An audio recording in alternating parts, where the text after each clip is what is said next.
Hello மக்களே, welcome to our channel. வாங்க வீடியோக்குள்ளே போகலாம். ரொம்ப சூப்பரான கத்திரிக்காய் உருளைக்கிழங்கு கிரேவி தாங்க. நீங்களும் பாருங்கள், இதை பார்த்து கண்டிப்பாக நீங்களும் வைங்க. ரொம்ப சூப்பராக இருந்துச்சு. அதுக்காக தேவையான பொருள் பார்த்துக்கிடுங்க.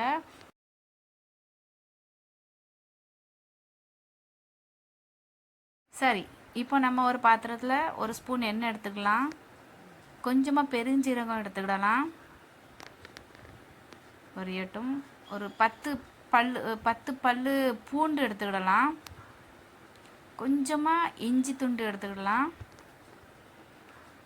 இது ஆப்ஷனல் தான். கருவேப்பிலை நான் போட்டிருக்கேன், உங்களுக்கு போடாட்டும் நடக்கும், உங்கள் இஷ்டம். 2 மிளகாய், தேவையான அளவு உங்களுக்கு எவ்வளோ தேவையோ அதை நீங்கள் போட்டுக்கிடுங்க. இது ரொம்ப காரமாக இருக்கும் இந்த மிளகா, அதனால தான் நான் 2 போட்டேன். அதை நல்லா ஃப்ரை பண்ணிடலாம்.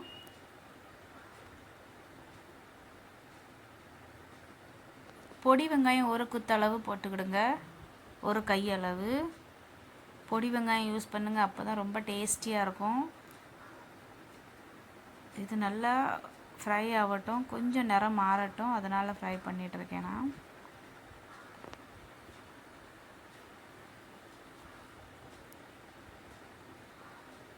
கண்டிப்பாக நீங்கள் செஞ்சு சாப்பிடுங்க. ரொம்ப சூப்பராக இருந்துச்சு, ரொம்ப சூப்பராக இருந்துச்சு.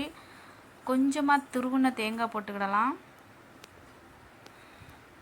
இது எல்லாமே நம்ம ஃப்ரை பண்ணோம். அப்புறம் நம்ம மிக்ஸி ஜாரில் போட்டு மாற்றி அதை பேஸ்ட் ஆக்க போகிறோம். கொஞ்சம் நிறம் மாறட்டு, இது நல்லா ஃப்ரை ஆகட்டும் இந்த எண்ணெயில்.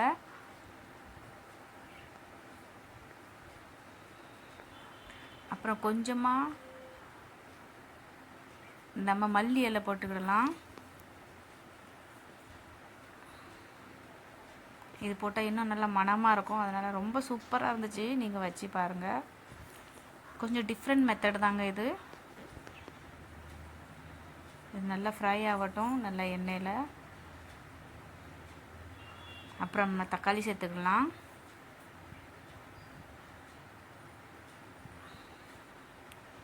தக்காளியும் நல்லா வதக்கலாம். நம்ம கொஞ்சமாக நல்லா இந்த எண்ணெயில் கொஞ்சமாக சூடு பண்ணி நல்லா வதக்கலாம். கொஞ்சமாக சின்ன சீரகம் போட்டுக்கிடுங்க. ஒரு 10 போல் நல்ல மிளகு போட்டுக்கிடுங்க. எல்லாமே நல்லா வதங்கி வரட்டும் எண்ணெயில். இங்கே பாருங்கள், நல்லா சிகப்பு நிறமாக ஆகிட்டு. ரொம்ப வதக்காண்டாம், லேசாக நம்ம அரைக்க போகிறோம், அதனால் லேசாக சிகப்பு நிறமாக மாறின உடனே நம்ம அணைச்சிடலாம். அப்புறம் மிக்ஸி ஜாரில் மாற்றிடலாம். சூடாக இருக்கும்போது அரைக்காதங்க, நல்லா ஆறட்டும். அதே சட்டியில் உள்ளதை கொஞ்சமாக தண்ணி ஊற்றி அலசி ஊற்றிக்கிடலாம். ஏன்னா நம்மளுக்கு தண்ணி தேவைப்படும் அரைக்கும்போது, அதனால் இதையே நம்ம அலசி ஊற்றிக்கிடலாம். அரைச்சி சைடில் வச்சாச்சு. இப்போ நம்ம ஸ்டார்ட் பண்ணலாம். ஒரு சட்டியில் கொஞ்சமாக எண்ணெய் ஊற்றி கடுகு போட்டு ஒரு குத்தளவு அதே மாதிரி பொடி வெங்காயம் போட்டுடலாம். கருவேப்பிலை போடலாம். கொஞ்சம் நல்லா வதக்கட்டும். கலர் மாறுறது வரை நம்ம ஃப்ரை பண்ணலாம்.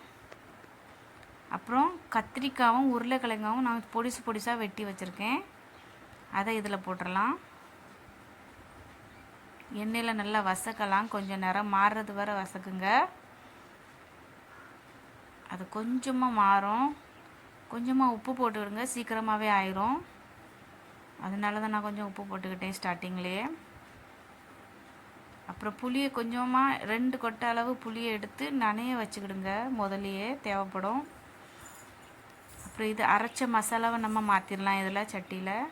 கொஞ்சம் நம்ம உருளைக்கிழங்கும் கத்திரிக்காயும் கொஞ்சம் வதக்குன பிறகு நல்லா கொஞ்சம் அரை வேக்காடு வெந்த பிறகு நம்ம இதை போட்டுடலாம் மசாலாவை.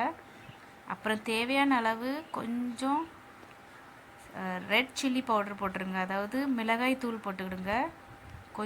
அப்புறம் 1/4 ஸ்பூன் மல்லித்தூள் போட்டுக்கிடுங்க. அப்புறம் நம்ம நனைச்சி வச்ச புளி தண்ணி ஊற்றிடலாம். எல்லாமே போட்டு நல்லா அழகாக வதக்கிடலாம், மிக்ஸ் பண்ணிடலாம். அப்புறம் எந்த மிக்சர் ஜாரில் நம்ம அரைச்சோமோ அது நிறைய கொஞ்சம் தண்ணி, உங்களுக்கு எவ்வளோ தண்ணி தேவைப்படுமோ வச்சுக்கிடுங்க. நான் குறையாக தான் ஊற்றினேன். இதை ஊற்றி நல்லா சூப்பராக மூடி வச்சிடலாம். ஒரு 10 மினிட்ஸ் நம்ம வந்து அதை மூடி வச்சிடலாம். நல்லா கொதிக்கட்டும். 10 மினிட்ஸ்க்கு அப்புறம் பாருங்கள், சூப்பரான கிரேவி ரெடி. ரொம்ப ருசியாக இருந்துச்சுங்க. நான் சாப்பிட எனக்கு சூப்பராக இருந்துச்சு. நானாக இப்படி பண்ணினேன் அப்படின்னு என் மேலே எனக்கு ஒரு ஆச்சரியமாக இருந்துச்சு. அவ்வளோ சூப்பராக இருந்துச்சு. இங்கே பாருங்க கிரேவி. நீங்கள் சப்பாத்தி கூட, இட்லி கூட, எது கூடனாலும் சாப்பிட்லாம், சாதம் கூட சாப்பிட்லாம். சூப்பராக இருந்துச்சு. ரெடி ஆகிட்டு நம்ம பிரிஞ்சால் பொட்டேட்டோ கிரேவி.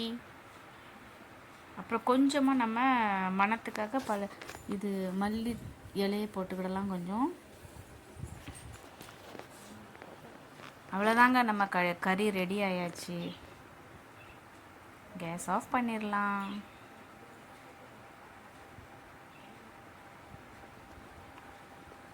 பாருங்கள் எவ்வளோ சூப்பராக இருக்குது. பார்க்கறதுக்கே எவ்வளோ சூப்பராக இருக்குது. நீங்களும் இந்த மாதிரி செஞ்சு பார்த்து கமெண்ட்டில் சொல்லுங்கள், நல்லா இருந்து நல்லா இல்லைன்னு. இந்த வீடியோ பிடிச்சிருந்தா லைக், கமெண்ட், ஷேர் பண்ணுங்கள். தேங்க்யூ.